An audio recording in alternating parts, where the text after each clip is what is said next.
आज के पाठ की शुरुआत एक साधारण सी कहानी से करते हैं। एक संत महात्मा थे जो एक तालाब किनारे अपनी कुटिया बना करके रहते थे और जिस तालाब के किनारे अपनी कुटिया बना करके रहते थे वहीं पर वह साधना भी किया करते थे।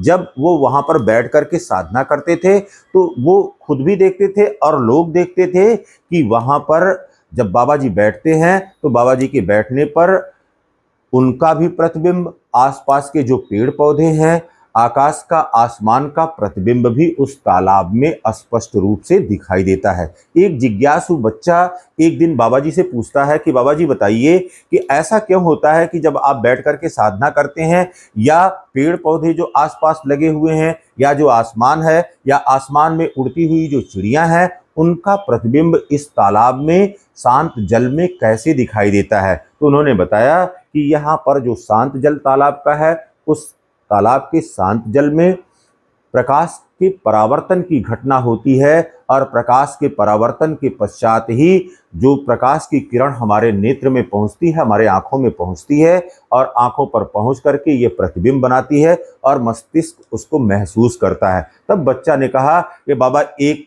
जो है हम कंकड़ उठा करके मारते हैं, एक पत्थर उठा करके तालाब के पानी में मार देते हैं, तब क्या होगा? उन्होंने कहा कि अब क्या होगा, अब यहाँ पर प्रतिबिंब नहीं बनेगा। क्यों?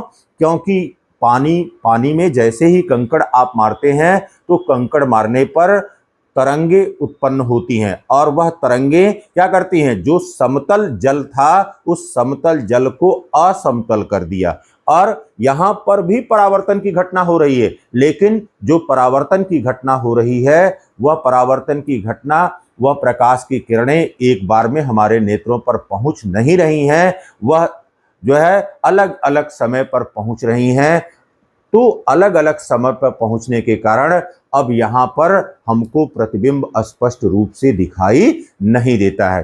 तो यही बात हमारे जीवन के लिए भी सत्य है कि यदि हमारा मन जो है असंतल होगा, असंतुलित होगा और हम चीजों को शांत मन से नहीं सोचेंगे तो हमको चीजें स्पष्ट दिखाई नहीं देंगी।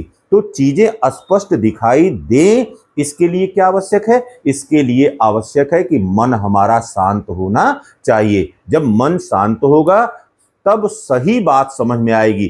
कभी गुस्से में आप देखेंगे कि गुस्से में हमको सही बात समझ में नहीं आती है।